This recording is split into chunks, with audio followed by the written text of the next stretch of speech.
오늘은 이스라엘 팔레스타인 전쟁하고 유가와의 관계에 대해서 한번 이야기해 보겠습니다. 먼저 지금도 계속 사상자가 나오고 있다고 하는데요. 더 이상 무고한 희생자가 나오지 않도록 어서 빨리 평화가 찾아오기를 바라겠습니다. 지난 10월 9일 사태가 터진 직후에 원유 가격이 5%가 급등했습니다. WTI하고 브렌트 가격 모두 배럴당 $90를 넘도록 올라갔지요. 하지만 지금 시점에서는 조금 안정세를 보이고 있습니다. 무엇보다도 지금 분쟁의 당사자가 된 이스라엘도 그렇고 팔레스타인도 그렇고 세계 원유 시장 공급에서 영향력을 가진 주요 공급자는 아니기 때문이겠죠. 그런데 제가 볼 때 지금 좀 더 주목할 필요가 있는 것은 관련 주요 기업들의 주가입니다.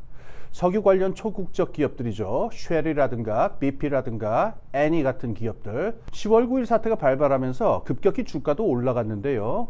잘 떨어지지를 않고 있습니다. 아직 며칠 되지는 않았지만 주식시장의 반응이 유가의 하락 혹은 안정세를 바로 반영하고 있지는 않은 것 같습니다.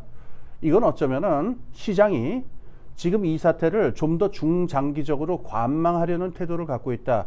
이렇게 읽을 수 있지 않나 싶습니다. 그리고 주요 군사시설 대기업인 BAE 시스템의 경우도 마찬가지입니다. 이 주가를 보시면은요. 10월 9일에 급등한 채로 지금 계속 내려오고 있지를 않습니다. 오히려 올라가려 하고 있는데요. 이거는 중동 지역에서의 무력 분쟁이 길어질 가능성이 크다라고 하는 걸 시장이 좀 더 보고 있다는 얘기겠죠. 이렇게 되면은 유가에는 자연히 전쟁 프리미엄이 붙게 되겠습니다. 하지만 아직 무슨 예측을 하기에는 너무 이른 시점이고요. 단지 현재 사태가 유가의 미래에 어떤 영향을 줄 것인가 라고 하는 그 과정과 경로를 짚어볼 수 있을 뿐인 것 같습니다. 우선 지금 당장 떠오르고 있는 경로의 시나리오는요. 이란과의 관계가 어떻게 되느냐, 그 다음 사우디아라비아와의 관계가 어떻게 되느냐, 크게 두 가지인 것 같습니다. 먼저 이란입니다. 잘 알려져 있다시피 하마스는 이란하고 아주 밀접한 관계를 맺고 있죠. 그리고 이번 공격도 월스트리트 저널 같은 곳에서는 이란이 배후에 있다 이런 보도를 내놓았는데요. 이란 정부도 그렇고 지금 그런 연관을 부인하는 상태이긴 하지만은 향후 사태의 전개에 따라서 어떤 발표가 또 나올지는 지금으로서는 알 수가 없습니다. 만약 미국이 이란이 이번 전쟁의 배후다 이런 확신을 가지게 되면은 석유 수출 제재를 또 강화할 수밖에 없겠죠. 2018년 당시에 그 대통령이었던 트럼프가 이란 핵 문제를 이유로 해서 강력한 제재를 걸어가지고 이란이 큰 피해를 본 적이 있었죠. 최근 들어서 바이든 정권 들어와서 핵 문제에 대한 대화가 이제 풀리고 경제 제재, 이 석유 수출 제재를 어느 정도 완화했습니다만은 이렇게 되면은 다시 제재가 강화될 수밖에 없습니다. 이란은 세계 원유 시장에서 굉장히 큰 비중을 차지하는 석유 생산국입니다. 이란 석유에 대한 미국 제재가 강화될 경우에는 국제 유가가 지금보다 $5에서 $10 정도 더 올라갈 수밖에 없다. 이런 전망들이 나오고 있습니다. 이렇게 국제 원유 시장의 공급이 줄어들게 되면요. 역시 가장 낮은 비용으로 가장 많은 석유를 생산할 수 있는 최대 산유국이죠. 사우디아라비아가 증산을 해줄 것을 기대할 수밖에 없습니다. 그런데 우리 홍기빈 채널에서 한번 다룬 적이 있습니다만은 지금 사우디아라비아의 지배자인 빈 살만은요. 양다리 작전, 아니 3다리 작전까지 써가면서 미국에 대해서 계속 애매한 태도를 취해왔습니다. 그래서 이걸 묶어두려고 미국 쪽에서는 사우디아라비아하고 이스라엘하고 관계를 정상화하기 위해서 상당한 공을 들였습니다. 석유 공급에 있어가지고 사우디가 미국이라든가 서방 쪽에 좀 더 협조적으로 행동하도록 달래려는 의도가 있는 거죠.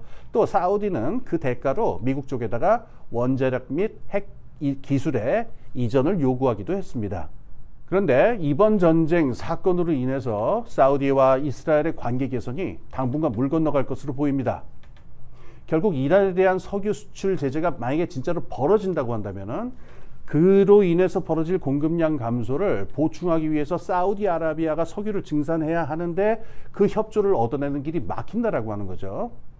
지금으로서는 이런 정도가 유가 인상을 예고하는 제일 중요한 전망의 논리입니다. 즉 이란의 테러 연루가 혹시 밝혀지게 될 경우에는 미국이라든가 서방이 원유 수출 제재를 하지 않을 수가 없게 될 것이고 그렇게 되면 사우디도 석유 증산에 협조를 하기가 힘들게 되니까 가격이 최소한 $5에서 $10 배럴당 계속 뛸 것이다. 이런 이야기입니다.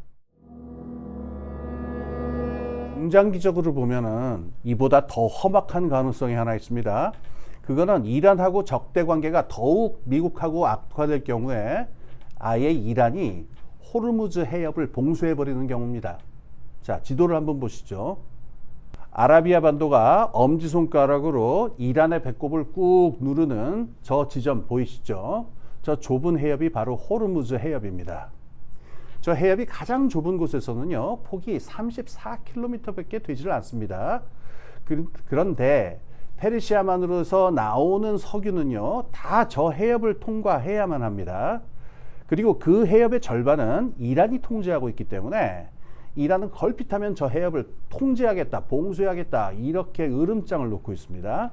특히 이 해협을 거쳐서 나오는 석유가요, 우리 아시아 지역의 이익하고 아주 직결되어 있습니다. 2018년 기준으로 봤을 적에 여기서 나오는 석유하고 액화가스 그 76%가 아시아로 결국 왔다고 하는데요. 중국, 일본, 한국, 싱가포르 이렇게 네 나라만 합쳐도 무려 65%가 되었다고 합니다. 저 해협의 반대쪽 절반은 이란이 아니고 오만의 영토이기 때문에 뭐 이란이 일방적으로 저걸 다 봉쇄하는 것은 뭐 무리가 있을 수도 있습니다. 하지만 이란은 그걸 믿고 더더욱 쉽게 저걸 봉쇄하겠다 이렇게 나올 가능성이 있고요.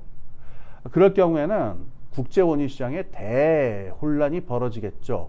원유 상승이 영구적으로 벌어질 가능성이 아주 큽니다. 이건 아주 최악의 경우인데요.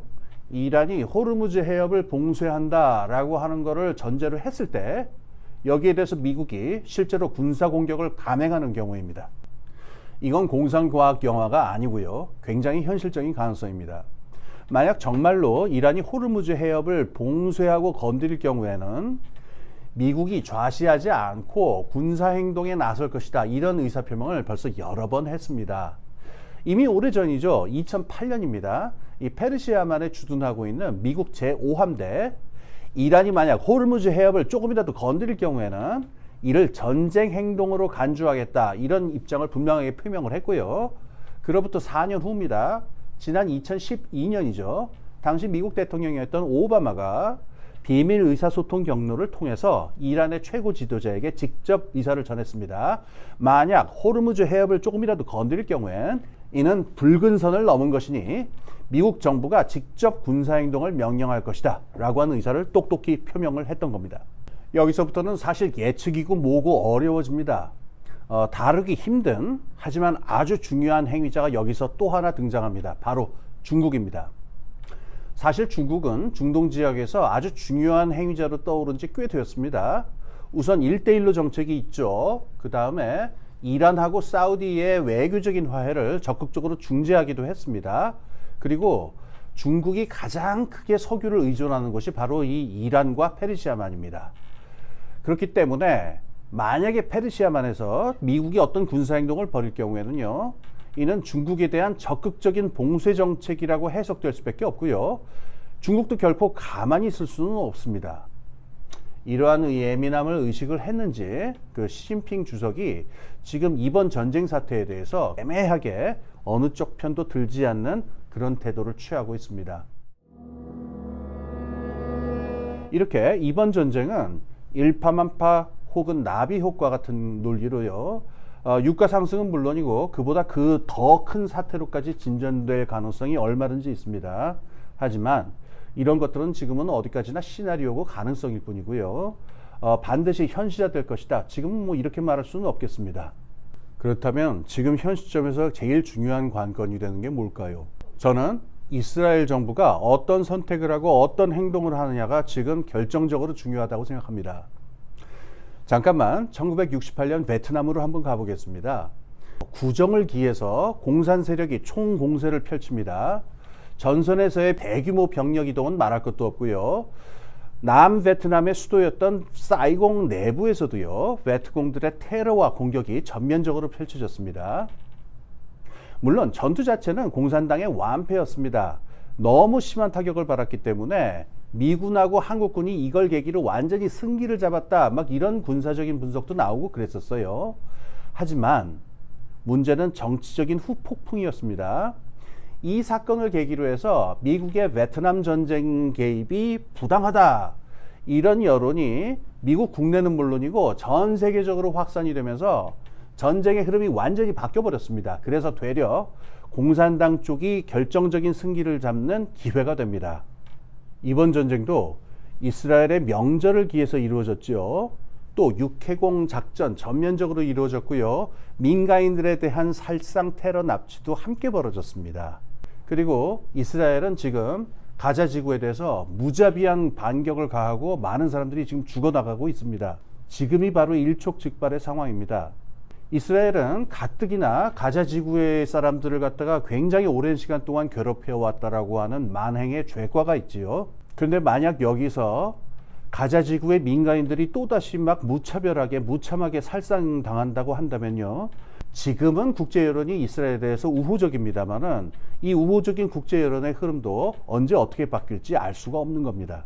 특히 사우디아라비아라든가 이란 같은 이슬람권에 있는 국가들이 앞으로 이 팔레스타인과 이스라엘 전쟁에 대해서 어떤 입장을 취하고 어떤 행보를 취하느냐, 결정적으로 중요한 것은 지금 이스라엘 정부가 어떻게 행동하느냐가 되겠습니다.